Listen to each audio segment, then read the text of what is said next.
जोड़े जोड़े फलवा सूरज देवा घटवा पे दिवाई चढ़ावेले हो।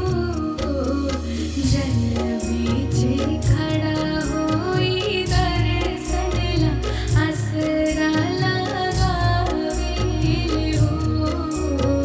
जल बीचे खड़ा होई दर्शनला आसरा लगावेले हो।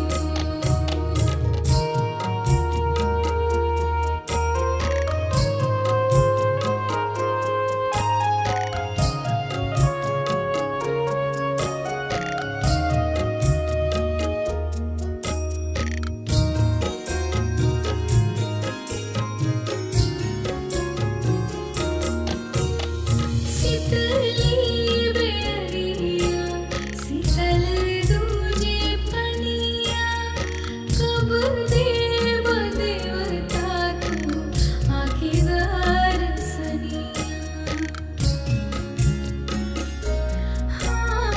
शीतली बेरिया शीतल दूजे पनिया कब देव देवता तू आँखी दर्शनिया।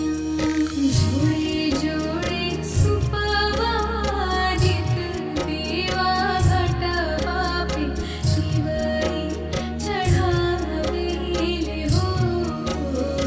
जल बीचे खड़ा होई दर्शनला आसरा लगावेले हो।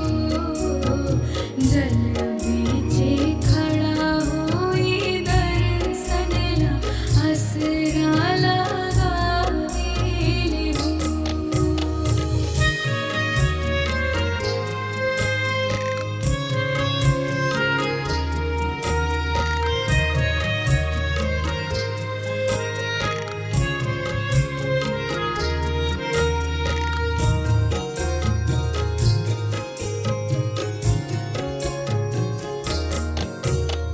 भूखाली शरीरिया सजल शोभे मनवा पूर्वे लगल मड़ुए सबके धियनवा।